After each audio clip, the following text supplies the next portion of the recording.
Who the fuck are you? Skenario X. Remember, concentrate. The phone closer so I can hear. Ani Brestash, Marco Ani. Почувствуй, что нужно рад Марк. You don't remember me.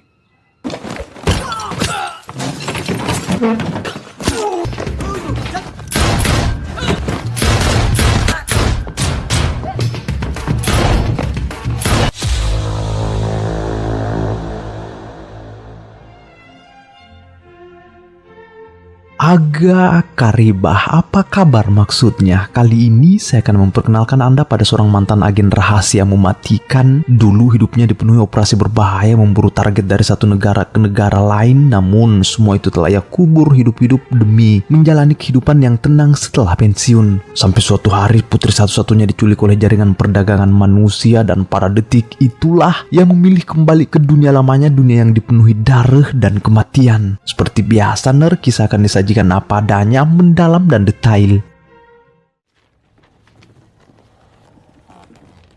Kisah dibuka dengan keseharian Brian, seorang pria parubaya yang bagi orang awam terlihat biasa saja. Tapi jangan salah, di balik wajah lelahnya tersimpan masa lalu sebagai mantan agen rahasia yang sudah kenyang dengan asam garam dunia intelijen. Sayangnya, dedikasinya pada negara harus dibayar mahal dengan kehancuran keluarganya. Pernikahannya kandas dan kini Lenore, mantan istrinya, sudah hidup bergelimang harta bersama suami barunya yang jauh lebih tajir. Brian kini hidup dalam kesunyian di sebuah flat sederhana, di mana satu-satunya cahaya dalam hidupnya hanyalah Kim, putri semata wayangnya yang sangat ia cintai. Di hari ulang tahun Kim, Brian datang membawa sebuah kado dengan penuh harapan. Oh, my darling. Here. Cool. Thank you, Daddy. Oh, my pleasure. Meski disambut hangat oleh Kim, suasana canggung tetap menyelimuti pertemuan mereka, terutama dengan kehadiran Lenore. Di mata Lenore, Brian hanyalah pria yang terlalu paranoid dan protektif. Namun bagi Brian, kewaspadaan adalah harga mati karena ia tahu betul betapa gelapnya dunia di luar sana.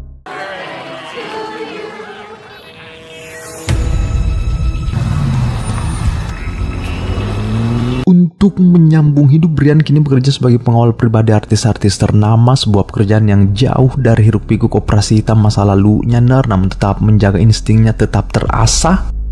Hingga suatu hari, Kim datang meminta izin untuk berlibur ke Paris bersama sahabatnya Amanda. Brian terdiam. Sebagai mantan agen, instingnya berteriak bahwa ini adalah ide buruk. Paris mungkin kota cinta bagi orang lain, tapi bagi Brian itu adalah hutan belantara yang penuh ancaman. Brian sempat menolak menandatangani surat izin tersebut yang memicu kemarahan Lenore, mantan istrinya. Katanya, biarkan dia menjalani hidup atau kau akan kehilangan karena caramu yang terlalu mengekang. Terdesak oleh rasa kasih sayang dan keinginan melihat putrinya bahagia, Brian akhirnya luluh. Ia mengizinkan Kim pergi, namun dengan satu syarat mutlak: Kim harus selalu melaporkan setiap pergerakannya begitu tiba di Paris nanti.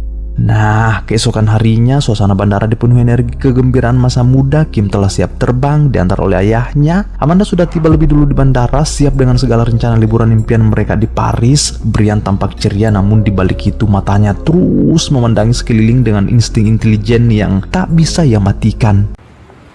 Yeah. Love you. Awalnya semuanya terlihat baik-baik saja. Kim kini tiba di Paris dan langsung menghubungi ayahnya seperti yang dijanjikan. Tanpa Kim dan Amanda sadari, sejak kaki mereka melangkah keluar dari bandara, mereka sebenarnya sudah masuk ke dalam radar para predator yang sangat terorganisir. Begitu kaki mereka berpijak di Paris, Kim dan Amanda langsung larut dalam euforia. Sambil menunggu taksi, mereka sibuk berfoto merayakan kebebasan jauh dari pengawasan orang tua. Di tengah kegembiraan itu muncul seorang pria yang menyebut dirinya Peter. Dengan paras tampan dan sikap yang sangat ramah, Peter mendekat, bahkan sempat menyanyikan sebuah lagu sebagai bentuk sambutan hangat bagi para turis cantik ini. Peter kemudian menaruhkan sebuah tumpangan dengan alasan bahwa tarif taksi di Paris sangat mahal. Kim yang masih membawa sedikit rasa waspada dari ayahnya awalnya menolak karena ia tahu Peter adalah orang asing, ya kan? Namun Amanda sudah terlanjur terpesona dan tak peduli. Amanda bahkan berbisik genit pada Kim, mengungkapkan rasa penasarannya pada gadis Prancis yang katanya hebat diranjang. Tanpa sedikit rasa takut, Amanda memaksa Kim untuk ikut bersama Peter. Mereka pun diantar hingga ke apartemen tujuan. Sebelum pamit, Peter terus menggali informasi dengan halus, memastikan bahwa kedua gadis ini benar-benar sendirian dan tak memiliki keluarga di Paris.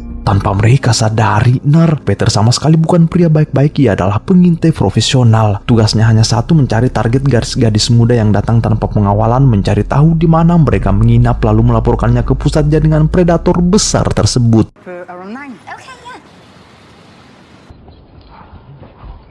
Begitu menginjakkan kaki di apartemen, Amanda seolah kehilangan akal sehatnya. Bayangan petualangan romantis bersama Peter dan pistol berbulunya membuatnya sangat bersemangat. Amanda langsung memutar musik sangat keras, menari-nari. Sementara di sisi lain samudera, Brian sudah diliputi kegelisahan luar biasa karena Kim belum juga memberi kabar tentang seperti apa apartemen yang mereka tempati di sana.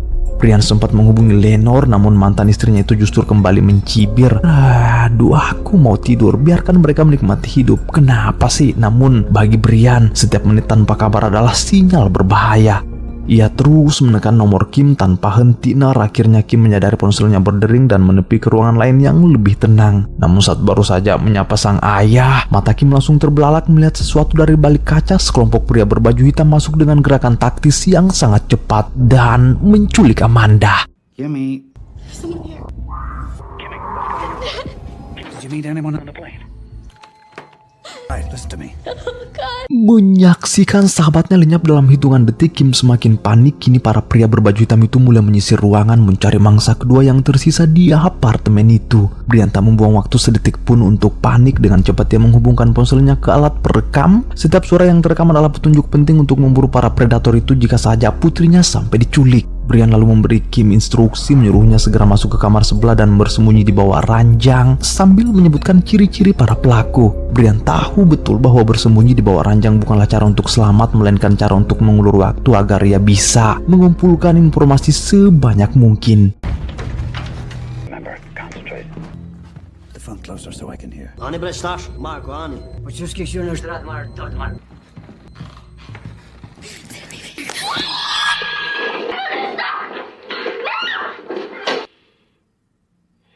Seperti yang sudah diduga Brian, Kim tak akan bisa lari karena itu fokusnya kini hanya satu, informasi. Kim sempat menyebutkan ciri yang ia lihat, tato, bulan, dan bintang. Puncaknya terjadi saat telepon itu direbut oleh salah satu pelaku. Brian lalu memberi peringatan yang kemudian terasa begitu melegenda, negosiasi baik-baik atau akan berakhir dengan pertumpahan darah. Namun penculik itu hanya mencibir lalu mengucapkan satu kata. A particular set of skills. Good luck. Brian bergegas ke rumah Lenore dan suaminya yang kaya raya itu, sekaligus meminta tiket penerbangan ke Paris. Suasana yang biasanya penuh perdebatan kini langsung berubah saat Brian mengatakan satu hal, putrimu diculik. Dari sinilah Lenore akhirnya sadar. Brian yang selama ini dianggap ayah yang paranoid dan kuno tiba-tiba menjadi satu-satunya harapan untuk menyelamatkan Kim jika saja ia masih hidup di sana. Karena Brian tak punya waktu untuk drama, ia langsung meminta Lenore segera memesankan tiket. Namun tiba-tiba telepon kembali masuk. Ternyata itu Sam, partner Brian di dunia gelap. Sam yang punya telinga tajam dalam urusan intelijen telah membedah rekaman suara saat apartemen itu diserbu. Dialek dan aksen para penculik berasal dari Albania, tepatnya dari wilayah bernama Tropoja. Sam memperingatkan ini bukan sekedar penculik amatir, jaringan mereka sangat mengerikan. Oh no, no.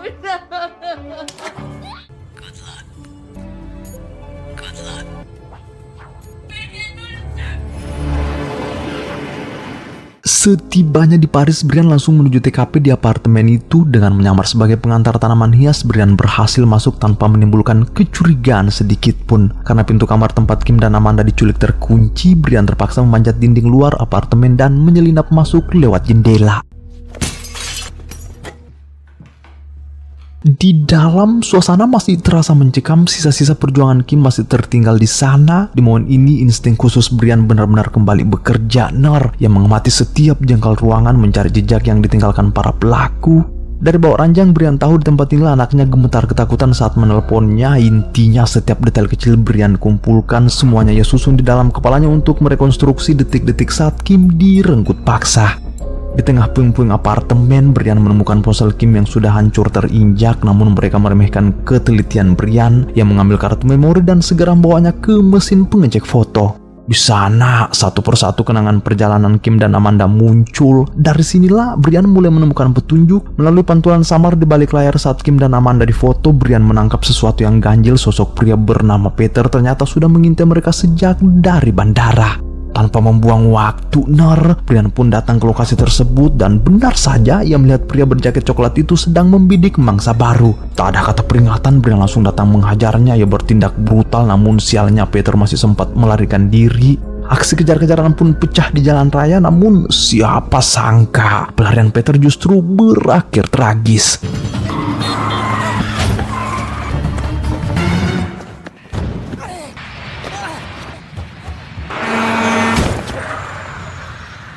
Kematian Peter bagi Brian bukanlah sebuah tragedi kemanusiaan, melainkan kerugian teknis. Kemarahannya justru muncul karena Peter mati terlalu cepat tanpa sempat merasakan interogasi yang sudah Brian siapkan. Toh Peter adalah satu-satunya peta yang ia miliki, ya kan, Namun satu hal pasti menyerah tak ada dalam kamus Brian. Ia akhirnya menggunakan cara lain. Brian kembali ke koneksinya di kepolisian Paris dan mulai melacak wilayah-wilayah yang dikuasai jaringan mafia tersebut. Kematian Peter memaksanya bergerak lebih dalam ke sisi gelap Paris. Berdasarkan informasi yang ia kumpulkan, jejaknya mengarah ke Porte de Silisi, sebuah kawasan merah di mana gadis-gadis muda dipajang bagi para hidung belang. Brian datang menyamar sebagai calon pelanggan yang haus akan peperangan di kasur. Ia pun mulai masuk ke dalam barisan transaksi haram itu. Tujuannya hanya satu, mencari tahu siapa yang memegang kendali di balik distribusi gadis-gadis ini, memahami bagaimana uang mengalir dan kemana mereka dibawa setelah penawaran selesai. Nah, setelah mengikuti jejak samar dari Porte de Silisi, Brian akhirnya melangkah masuk ke sebuah kawasan industri yang sekilas tampak sangat biasa. Para pekerja terlihat sibuk dengan rutinitas mereka, namun Brian tahu semua ini hanyalah kedok yang sangat rapi. Begitu ia masuk lebih dalam dan bergabung dalam barisan antrian para pria yang menunggu giliran, Brian melihat pemandangan mengerikan. Deretan gadis-gadis yang dijadikan pemeras nafsu berbaring lemah menunggu pelanggan dari balik tirai. Brian menyisir setiap lorong tirai, berharap wajah Kim muncul di antara wajah-wajah yang penuh trauma itu, hingga matanya menangkap sebuah jaket yang persis dipakai Kim saat di bandara. Dengan satu gerakan cepat, Brian menghajar pria yang sedang bersiap-siap di sana. Brian berharap melihat wajah putrinya, namun ternyata itu bukan Kim. Brian lalu bertanya dengan nada mendesak, "Dari mana kau dapatkan jaket ini?" Gadis itu hanya terdiam lesu, tak berdaya. Entah sudah berapa banyak pistol berbulu yang harus ia layani hari ini. Pilihan satu-satunya bagi Brian sekarang adalah membawa gadis itu kabur dari tempat biadab tersebut. Namun tiba-tiba para penjaga sudah datang.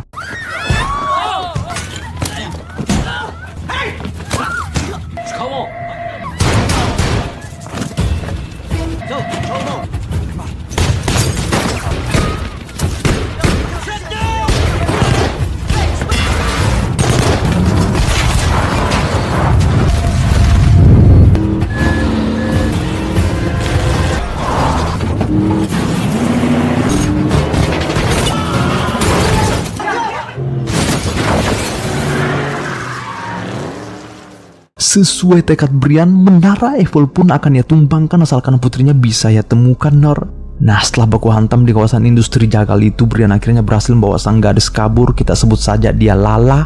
Lala kemudian dibawa ke sebuah hotel agar bisa dirawat dan aman dari jangkauan mereka. Brian berharap Lala segera sadar dari efek narkoba dan mampu memberinya informasi akurat siapa yang memberikan jaket itu dan di mana Kim sebenarnya. Yes. Sambil menunggu Lala pulih, Brian tetap bergerak memantau situasi di luar, mencari informasi sebanyak mungkin tentang jaringan gelap para predator itu. Nah, begitu Lala sadar, Brian langsung menanyakan soal jaket tersebut sambil menunjukkan foto Kim. Lala menjelaskan bahwa ia tak mencuri jaket itu, melainkan diberi karena ia kedinginan. Lalu juga mengonfirmasi bahwa terakhir kali ia melihat Kim berada di sebuah rumah dengan ciri khas pintu berwarna merah. Tanpa membuang waktu, Brian langsung menuju lokasi tersebut. Yang menyamar sebagai agen yang ingin melakukan negosiasi bisnis. Meski sempat ditahan penjaga di lantai bawah, Brian akhirnya diizinkan naik untuk bertemu bos mereka. Di dalam ruangan, Brian berhadapan dengan beberapa pria berwajah dingin. Aura mafianya sangat kentara, Sambil berpura-pura membicarakan kerjasama terkait narkoba dan perdagangan manusia, Brian terus mengamati setiap detail ruangan, mencari tato bulan dan bintang yang sempat disebutkan Kim lewat telepon. Dan benar saja, Brian akhirnya memastikan bahwa mereka lah para eksekutor lapangan saat penculikan di apartemen itu terjadi. What is it you want? It's Albanian. You mind translating it? Good luck. Begitu mendengar salah satu pria di ruangan itu mengucapkan good luck, Brian tak membutuhkan bukti tambahan lagi. Frekuensi suara itu persis dengan rekaman telepon saat Kim diculik. Saat itulah Brian sadar orang-orang ini bukan sekedar mafia, mereka adalah iblis yang menjalankan bisnis kotor mulai dari narkoba, prostitusi hingga perdagangan manusia. Dan bagi Brian, jaringan seperti ini harus dihancurkan sampai ke akar-akarnya. Brian tetap terlihat tenang, namun di dalam kepalanya ia sudah memetakan cara menghabisi semua orang di ruangan itu. Dan ya, You don't remember me.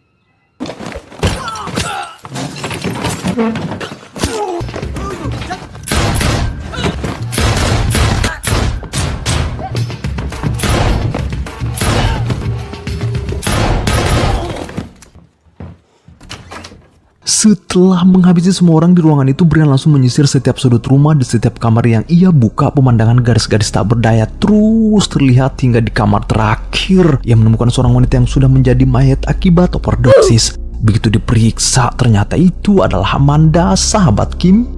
Ironis melihat Amanda tewas mengenaskan seperti itu, amarah Brian pun semakin mendidih. Ia langsung menyeret si Goodluck ke sebuah ruangan untuk diinterogasi secara brutal dan menunjukkan foto Kim, menuntut jawaban tentang keberadaan putrinya.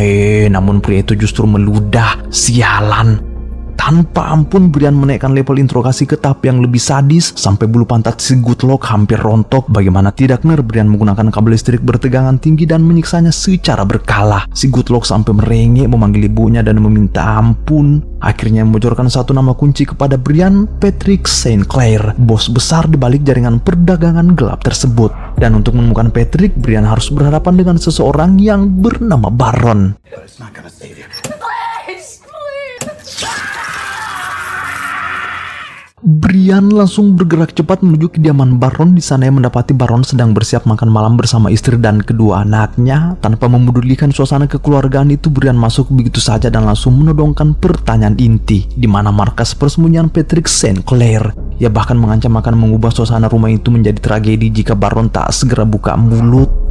Namun bukannya takut, Baron justru banyak bacot. What are you two talking about? Let's get going. Dinner is over. Patrice St. Clair is the bullet I put between her eyes. Bukan cuma gertakan setelah lengan sang istri didor, nyali Baron seketika ciut. Ia akhirnya membuka akses data rahasia yang menampilkan profil lengkap sang bos besar. Dari layar itu, Brian mendapatkan semua informasi yang ia butuhkan. Patrick St. Clair beralamat di 26 Rue St. Louis L. Paris. Kini target sudah terkunci. Tanpa membuang waktu, Brian langsung bergerak menuju lokasi tersebut. Ia tiba di sebuah kediaman mewah yang dijaga ketat. Dari luar, tempat itu tampak seperti pesta borjuis biasa, namun bagi Brian ini hanyalah topeng dari sebuah pelelangan nyawa manusia yang menjijikkan. Brian pun mulai menyusup masuk mencari sang bos besar mereka. Your name is not on the list. Inside.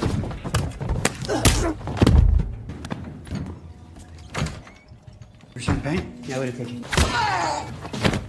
Brian menghabisi para penjaga satu persatu dengan senyap hingga akhirnya berhasil menembus masuk ke sebuah ruangan eksklusif yang menjadi jantung dari bisnis kotor ini, tempat pelelangan manusia. Brian masuk ke salah satu ruang penawar dengan menyamar sebagai pelayan. Di dalam ruangan itu ia melihat Patrick duduk manis dikelilingi para pria kaya yang siap menawar demi kepuasan mereka. Hingga tiba giliran wanita berikutnya yang dibawa ke tengah panggung lelang, dan ternyata itu ialah Kim.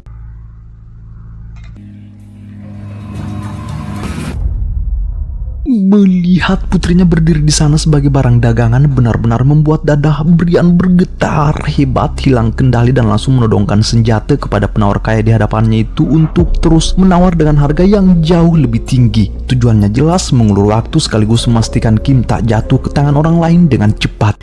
500. Sold. If you want to live, you'll make sure I do. Aksi nekat Brian justru membuatnya diringkus oleh para penjaga Patrick. Ia diseret, diborgol di sebuah ruangan dan dipaksa menghadapi kenyataan pahit. Putrinya sudah dibawa pergi oleh pembeli yang sebenarnya.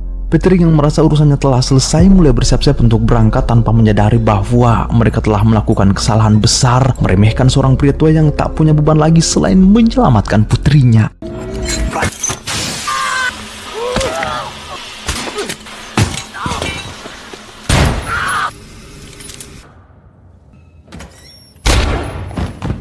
Brian mengamuk bak monster. Setelah membersihkan ruangan itu dari mayat-mayat penjaga, maka target selanjutnya ialah Patrick. Brian mengejar dan menghentikannya dengan tembakan tepat saat ia hendak masuk lift. Where is she? Please. It was all business. There's a boat by the quay. Meski Patrick akhirnya buka mulut dan memberitahu bahwa Kim dibawa ke sebuah kapal pesiar mewah di dermaga, itu tetap tak cukup untuk membuatnya pantas hidup sebagai bajingan di muka bumi. Setelah mendapat informasi tersebut, Brian pun menghabisi Patrick tanpa membuang waktu, yang langsung bergegas menuju kapal pesiar yang berlabuh di dermaga itu.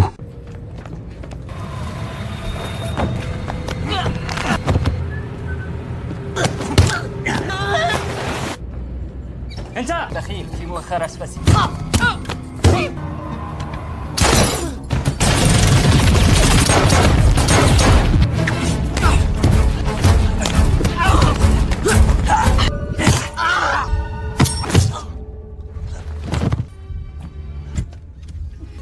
We can make